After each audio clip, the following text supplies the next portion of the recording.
সুতরাং বড়দের ভাষায় কবিতা বলতে কোনো অসুবিধা নেই, কিন্তু যদিও সমাজের কথা এবং বাজে কথা আছে, কিন্তু ভালোর জন্য। খুব সুন্দর দেখাচ্ছে কিন্তু রিডিং গ্লাসেস ও থ্যাংক ইউ, এমনিতেই সুন্দর, আরো সুন্দর দেখাচ্ছে। Thank you. তাহলে পড়বো এখন। ও মেয়ে, তোর বয়স কত?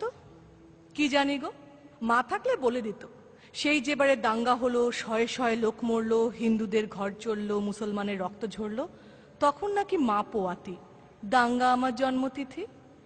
ও মেয়ে, তোর বাবা কোথায়? মা বলেছে গরিবদের বাবা হারায়।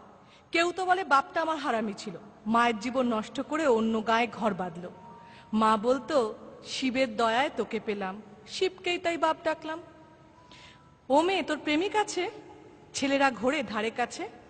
প্রেমিক কি গো, মিষ্টি মিষ্টি কথা বলে, স্বপ্ন দেখায় দিন দুপুরে, চুড়ি কাজল মেলাতে কেনায়, ঝোপের দ্বারে জামা খোলায়।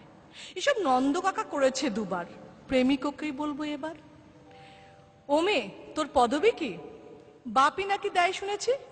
পদবী থাকলে ভাত পাওয়া যায়, বাপের আদর কাঁদায় হাসায়, ওটা কি বাজারে মেলে? কিনবো তবে 2-10 দিলে, দামি হলে চাই না আমার, থাক তবে ও বাপ ঠাকুরদার। ও মেয়ে, তুই রূপসী? লোকে বলে ডাগর গত সর্বনাশী, রূপ তো নয় চোখের ধাঁধা, যৌবনেতে কুকুরি রাধা। পুরুষ চোখের ইশারা আসে, সুযোগ বুঝে বুকে পাছায় হাতও ঘষে। রূপ কি শুধু মাংস পেশি? তবে তো আমি খুব রূপসী। ও মেয়ে, তোর ধর্ম কি রে? মেয়ে মানুষের ধর্ম কি গো, সবকিছু তো শরীর ঘিরে। সালমা বলে ধর্ম ওই সমাজ বানায়, সন্ধেবেলায় যখন দাঁড়ায়। কেউ তো বলে না হিন্দু নাকি, সবাই বলে কতই যাবি। বিছানা নাকি ধর্ম মেলায়, শরীর যখন শরীর খেলায়।